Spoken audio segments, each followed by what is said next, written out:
Hey everybody, Mark Herman, aka LA Bengals fan on most of the major platforms, and I'm joined here by Jake Circus of the Jake Circus podcast, and this is the season recap of Jungle Talk. Yeah, all right. I just, you know what? I felt it was time to do a show. We hadn't done one since the Week 18 game, Saturday night win, where we all knew we weren't. Kansas City wasn't losing to wasn't beating Denver. First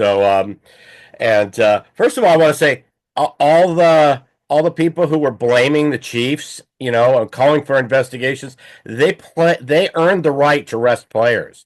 That was on us. We needed to beat the Patriots. So stop blaming other teams for not winning a game at the end of the year. Not making the postseason was on the Bengals. So Oh and yeah. I think we said that. Before I forget, if you don't subscribe, please subscribe. It's all we ask. Slam that bell so you know when our new videos come up. And Jake, you do a bunch of great podcasts. Tell them where they can find all your stuff. Yeah, Jake Circus podcast on Spotify. Well, we have some episodes up from NFL season, the playoffs. We'll have one up on Sunday going over conference championship. Follow me on Twitter at Jake Circus. It's now hoops and golf season. I handicap both those sports, so if you want golf picks, I just hit a 70-1 outright at the American Express on this past weekend. So got some good stuff going there too. Obviously hoops bets as well. So if you're looking, follow me on Yeah, Twitter. no, we running out of stuff to bet on. That's the problem, I'm not. especially so. I didn't really get back into doing the parlays and all that until we get into the March Madness. I have to get caught up on college basketball. I've been riding your coattails. You've given us nothing but winners in college hoops. So I'll definitely be pilfering some picks there. And then it's about getting to the March Madness and then NBA playoffs. And but let's admit it, it's all just a filler for football. I mean, we're all just trying to get back to the college football season, back to the pro footballs.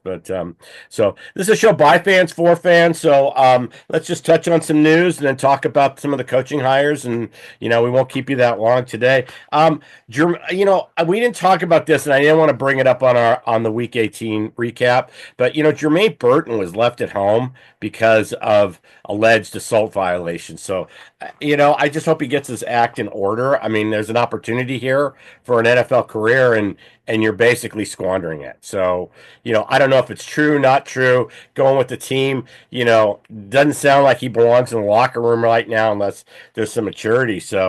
You know, I didn't like the pick when we made it, not because I just thought we reached for it. Then he performed in preseason well, and I said, okay, I'll eat crow. And then he did all this, and so now I'm back to the maybe I was right. Go with your gut. The other Well, I thing, mean, it sucks even more because there's been reports all season about the fact that they were going to take Jalen McMillan if Burton happened to not be available, or they also considered taking McMillan anyways, even though Burton was available. And that obviously would have been a much better pick because he yeah. would have actually played. Draft is a crapshoot. It's why I always take the bird in the hand kind of theory. I just I don't know. It's for the kid, let you get your act together because there's talent there. But if you're not set up here, it doesn't really matter. What I'm just gonna. I keep seeing pictures of J.J. Watt in a Bengals jersey. I just I've no indication he's coming out of retirement. I think this is just one of the Bengal fans. He's coming out of retirement. He's going to play end on the opposite side. I just stop it, guys, with these rumors. And then the last thing I had was Anarumo. We let him go. Obviously, he already has a job with Indy. You know, good luck to Lou. I thank you for the service. But he did get us to the Super Bowl. And we got there on defense. The year we got to the Super Bowl. I wish Lou the best. Do you have anything else on the news front besides coach hires? Um, I don't. But Lou will be good in Indy. That's a good spot for him. Yeah. Um, I don't think the Bengals wanted to fire him, but they had to do something. If, they wanted to keep Taylor, they had to blame somebody, and just sometimes it happens. No, yeah, no, he was the fall guy. You can't fire all Yeah, your players, so the Lou. coaches. Yeah, exactly. Lou was one of those guys, where like you said, you can't fire the team. He was one of those guys that if they get fired, they get picked up pretty quickly. And Lou had some interviews right after the news came out. So I'm glad he landed in a good spot, decent organization, with some talent there. Gus Bradley failed that defense last 2 years. There's some talent there that I think Lou will be able to kind of squirk out. So yeah, it's a good spot for him. Yeah, I agree. And then let's talk about. So we had a few cut. We had the big hiring was obviously Al Golden, our new defensive coordinator.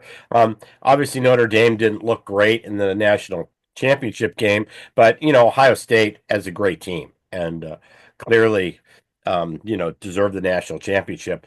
The teams they beat, but don't want to hold that against him. He seems to in the time because he was with us before. Now, did he was here with Logan and Pratt? Okay, Yep, he was the linebackers coach in right, 2021, and then Marcus Freeman. Probably he would have stayed. He would have maybe either moved up in our ranks or stayed as a linebackers coach. I believe because when Marcus Freeman got the job after Brian Kelly left, he brought in Al Golden in 2022 to be the Notre Dame DC. It's been there for I think 3 years. I think he was there in 2022. right. Yeah, I had him. I think 20 and 21. He was with us. Yeah. Yeah, was what I'm going off memory, so I could be wrong. No, I'm saying I'm pretty sure he was with Notre Dame for 3 seasons. Yeah, yeah, that's a yeah. Okay.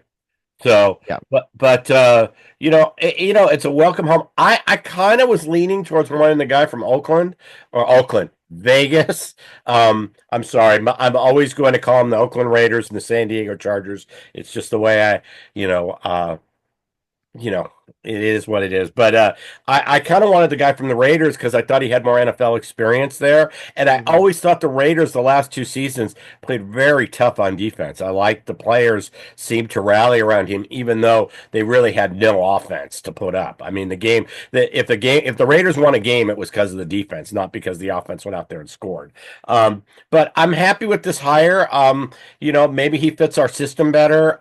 There's some familiarity with him coming back to a team he's been before, and he seems to relate with the college players. So, with the work he did at Notre Dame. So I'm excited about this hire. I have no problem with that. What are your thoughts on it?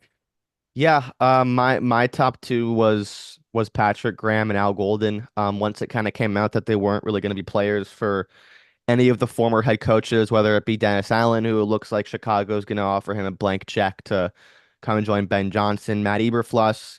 Um, think he's been interviewing places. Thought he could be possible. I don't think he'll have a huge price tag. And then obviously Bob Sala is going to have a pretty big price tag and sign a fat contract with what looks like San Francisco. So those were Yeah, obviously that's what I thought. the big guys that people want.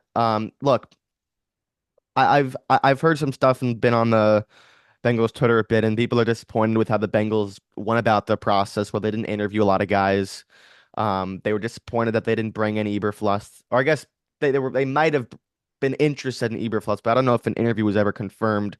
They never brought in Saleh, who was interviewing for head coaching job, didn't get Jacksonville. They never were interviewing Dennis Allen.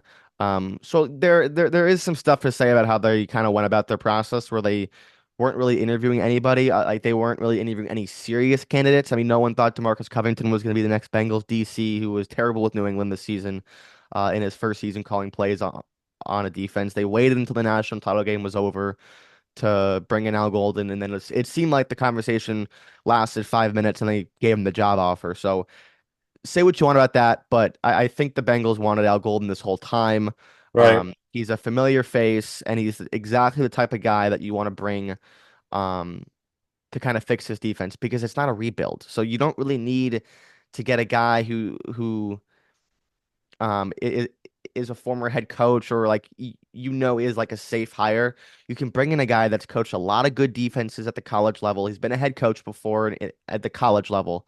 And he brings in a lot of upside. And but some of the Bengals' best defensive players are obviously linebackers. That's his background. He was right. great with them when he was here. Um, I had no problem with the hire. You can say what you want about the process, but either way, the Bengals were going to land on Al Golden, and that's exactly what happened. So I think fans should be excited and happy. Right. Okay. And you know what? The goal is to hire coaches that are going to get the most out of our young players.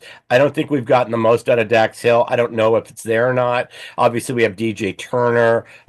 Haven't seen. Maybe he can get more out of Miles Murphy. So let's see. And then obviously the upcoming draft class that we have, because we are going to be defensive heavy, I'm sure, in this upcoming draft. So, let's see what he can do. Like I said, I have no problem with the hire. I like the way the Raiders responded to their coach, so that's why I was kind of leaning that way. But like I said, we don't have all the information that they have.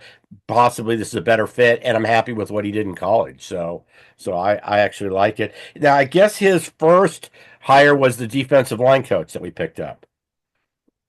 Yeah, I mean, I don't know much about him. I don't really know much about the offensive line coach either, other than a lot of film guys. I know Willie Anderson likes him. So Okay, well that's you know what Nat. Now I didn't have a problem because I figured the D line coach was basically Golden's first hire because they had you don't hire a DC and then stick him with your choice of D line coach. You let him pick it. So I'm assuming that was all coordinated.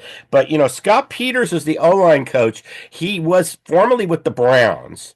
Okay, and then last season he was with the Patriots, but I didn't think the Patriots that their stats certainly. I mean, maybe this was just a quarterback problem, that you didn't have to guard for the pass with Jacoby Brissett and May in the beginning, but their O line didn't exactly have like big numbers. So I oh didn't no, they were awful. But I right. mean, So I didn't sometimes really understand the Scott Peters. sure, To me, it's kind of a risky hire. I mean, maybe they have some information that we don't have. I mean, obviously I'm they sure do. they do. Yeah, I just didn't. That was the only one I kind of was like, okay. I mean, I literally had to look up, and then I saw they were like 32nd against the run last year, and I don't know if that's personnel or now. How was he with when he is? Can you look up and see how he was with the Browns? The years he was with the Browns, or I'm just Well, curious. first of all, the Patriots offensive line had zero talents. There was nothing to Right, really work with there. And I'm looking at exactly when he was with the Browns. So he was with the Browns in 2020 to 2023. I mean, the Browns were one of the best offensive lines in football, but that was, they had Callahan for those years too, for right. 2 years. So he was the O-line coach, and but Yeah, well, they he worked under Callahan on that line, they so had um they had a lot more talent. So look, I mean, Pollock needed to go. It was just it didn't work. It was a great hire at the time, and it didn't work. So I'm hoping this guy who people don't know much about, has a lot less experience, is certainly a lot younger. I mean, he played in the NFL. He played college football this century, so he's a lot younger, right, kind of a thing. Played in the NFL until 2008, and then weirdly took 12 years off. I mean, he played at 2008. He ended his career then, and then he didn't start his coaching career until 2020. So a lot less experience. So hopefully this kind of hire pays off. But like, look, I mean, there, the public does not have much information about these guys. You can't just look at a guy and right. say, okay, the offensive line when he was there for 1 year was bad. There's just it's very n- something that's very non-contextual. There's no context there. You can't just look at how the team did in the 1 year he was there. I'm sure he interviewed very well. And the Bengals think he can get the best out of our players. Obviously, he's probably pretty cheap too, so that will probably be Yeah, okay. I just and I was trying to. I didn't just want to look back. That's why I looked back at Cleveland and then asked you the question about how their line looked. Yeah, I had more talent. I just thought there's something in his background that made him a fit. I'm sure he interviewed well. He wouldn't have got the job. So this was the one hire that I kind of was like, okay, I just did. Like I said, I don't need to understand it. I was just kind of questioning it. Seemed like it was one of the. It seemed like it had some risk involved, but maybe has a high ceiling. Like I said, it's all about. I said this before. It's all about relating to the players, about relating to the players and getting the most out of them. That's what your job is. You can't go in there and block for them. So, so hopefully he can develop. And he's got a veteran line. I mean, there's veteran pieces on our line. So it's not like he's coming into, and obviously whoever we add. So, and then the other thing, have we heard anything about any of the there's been no talk about Chase T, Osai. I mean, then Hendrickson. We need to pay those No, guys. not All right, till no, not till the offseason. yeah. No, I'm just so there's no. Like I said, I truly believe that T Higgins and Chase are going to be on this team.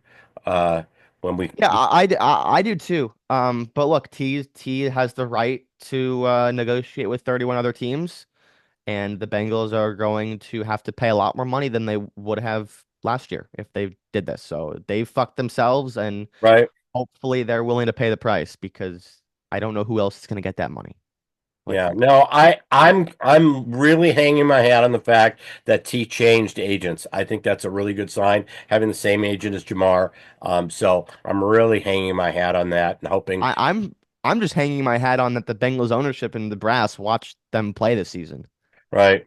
That team is nothing without those guys. No, it hits like 2 yards more per play when he was on the field with Jamar. 2 yards more. I mean, you can't ignore that. So he needs to stay, and we have no place else other than paying Train Osai. Who else is on the defensive side that we need to Yeah, and extend? Osai, I mean, Osai is going to get $5-6 million a year, if that, Right.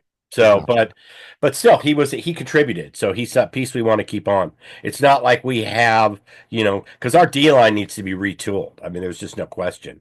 So it'll be interesting to see what we come up with. So, all right. Like I said, if you don't subscribe, please subscribe. It's all we ask is a show by fans for fans. Support. That's all we ask is support the channel. Subscribe, hit the bell so you know when our videos come up. Jake, tell them where they can find your stuff again. Yep, Jake Circus podcast on Spotify. Follow me on Twitter at Jake Circus for some nice golf bets and hoops bets as we get into March. And there'll be a podcast episode up on Sunday as well. Yeah, who do we like getting into the Super Bowl? What do you think? My wallet says Eagles, Bills. My heart says whoever can. I guess the NFL mold now, and to win in the playoffs, you got to force four turnovers, not turn the ball over. So whichever team in Chiefs Bills forces four turnovers gets outgained and wins the game. That's Right. how you win now. You just I force was rooting turnovers. so hard for I did not want to have to root for the Ravens. So in the Ravens Bill games, I know Andrews is crushed that he dropped the tying 2 point play, but I so didn't want. It's a lot easier for me to root for Bills Mafia, than it is to root for a division rival like the Ravens. So I was very happy, and hopefully the Bills could pull it off. I'd love to see Josh Allen get there, and I think I'm join the rest of the NFL community in getting I'm sick of the babysitting of Mahomes in these games with these penalties. So, and it hasn't been just our fan base. This is league wide. When you look at the memes and when rigged is trending, hashtag rigged is trending, that's not a good look for the NFL. So I'm done seeing Mahomes. And we already saw the refing crew is his 7-0 or 8-0 crew for the Super Bowl. If Mahomes gets there, it's going to Yep, probably be, it's Torbert. yeah, it's going to be an unwatchable Super Bowl. So, if you hate seeing that, so let's go Bills. That's all I can say. And I like the Eagles. I always go with the better defense in the NFC. I think the Commanders have had a great season. Jaden Daniels has been amazing. Keeps that run of LSU quarterbacks, but I think the run. I don't think they beat the Eagles twice in a row. I'll take the better D. So that's why I'm going with the Eagles. All right. Yep. Well, if you don't subscribe, please subscribe. We'll be back as soon as there's news. Probably do a combine, free agency. We'll do episodes coming up. So definitely subscribe so you know when our videos go up. And I'm going to say, "Who did everybody?" Take care.